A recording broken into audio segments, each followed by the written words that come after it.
Wesley, cara, então se tu puderes começar explicando um pouquinho, a partir de que momento tu começou a entender, né, que as mudanças que tu faria dos teus hábitos, do teu dia a dia, mudaram praticamente a tua vida?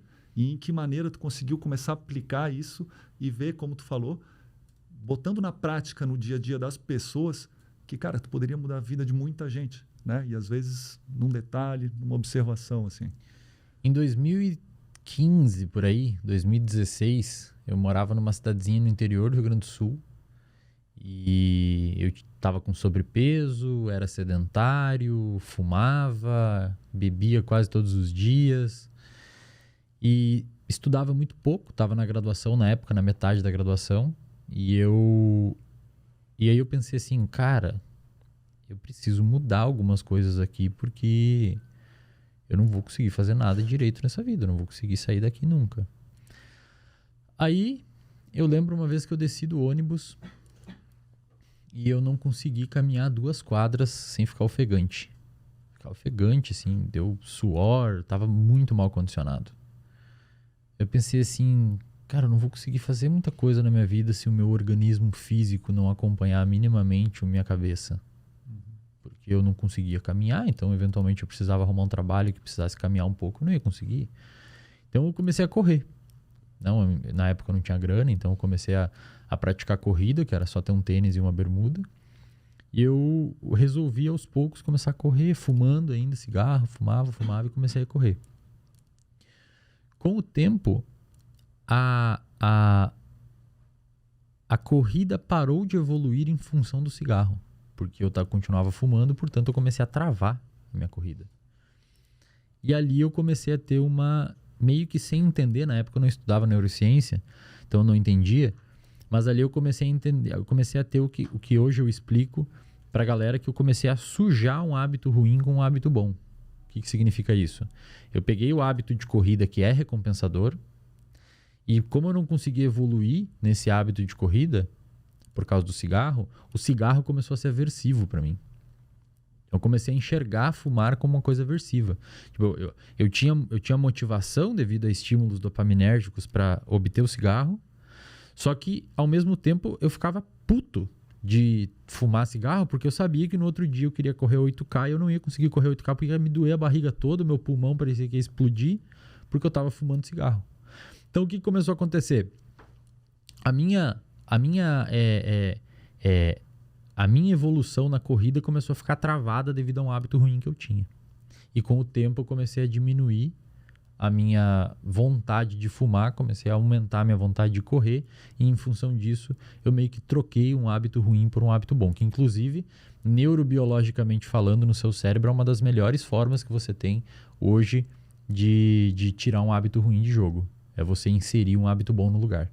Porque não tem como ficar um vazio ali. O seu cérebro vai ter um craving por alguma outra coisa. É aquela pessoa que para de fumar e engorda, começa a comer mais, começa a descontar na comida. Então isso é importante para as pessoas entenderem. Naquela época eu não fazia noção. Eu fiz meio que no instinto, assim, foi meio que instintivo para mim. Comecei a correr, mas, cara, comecei a me sentir bem com o meu corpo. Ser profissional de educação física, sabe quando você se sente bem? Pô, sim. Porque o nosso cérebro, ele tem uma regiãozinha chamada lobo da ínsula. O lobo da ínsula é uma região que é responsável por interpretação de estímulos interoceptivos, ou seja, basicamente você sente o estado interno do seu organismo. Se um dia você tá meio mal, meio zoado, sua barriga meio zoada, você fica mais, o seu humor mexe também, porque você tá sentindo que tem alguma coisa errada aqui. Então, quando eu comecei a correr e eu me senti melhor, eu parei de ter gastrite, eu comecei a caminhar e não ficar ofegante, eu comecei a ter mais apetite, eu comecei a dormir melhor, eu comecei a ter mais motivação para voltar a correr outras vezes. Então eu percebi que a inserção de um hábito começou a ter um efeito cascata, eu comecei a ter mais foco, mais atenção, porque a corrida faz uma modificação em neurotransmissores, etc. A gente chama isso de hábitos angulares, você mexe uma coisa e aquilo desencadeia uma cascata de outros eventos. E ali eu vi, cara, uma coisa que eu nunca tinha me dado conta. Se eu conseguir modificar a minha rotina e alguns comportamentos específicos na minha vida, isso vai modular uma série de outros fatores dentro do meu cérebro de parâmetros como foco, produtividade, motivação, alerta, descanso, calmaria, diminuição de ansiedade. Eu percebi que a inserção de um simples hábito, que é correr, culminou numa modificação de uma série de outros hábitos que a longo prazo foram extremamente funcionais para mim. E depois eu fui para a literatura científica conferir. Falei, pô, mas o que aconteceu no meu cérebro quando eu parei de fumar e comecei a correr? Aí eu percebi o que começou a acontecer. Na realidade eu comecei a ter mais motivação, porque eu sensibilizei dopamina, porque eu comecei a ver benefícios naquilo. E quando você vê benefício em alguma coisa, você fica mais motivado em fazer. Você só volta a treinar, só volta a comer bem se um dia você treinou e se sentiu bem e viu que se sentiu bem. Então você fica mais motivado, porque nós somos sensíveis às consequências dos nossos comportamentos. Essa é uma frase que eu adoro falar. Nós somos sensíveis às consequências dos nossos comportamentos. Então se você bota um dedo na tomada e toma um choque, você não bota mais. Se você dá uma corrida e curte, a probabilidade de você voltar a correr é maior. Então eu percebi, caramba, cara, hoje eu estudando neurociência eu entendi o que o Wesley lá de trás fez.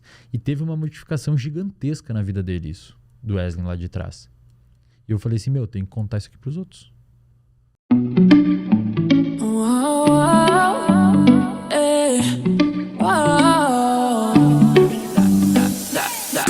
I dove into the deep end, 'cause I thought I could swim, but we break up every weekend.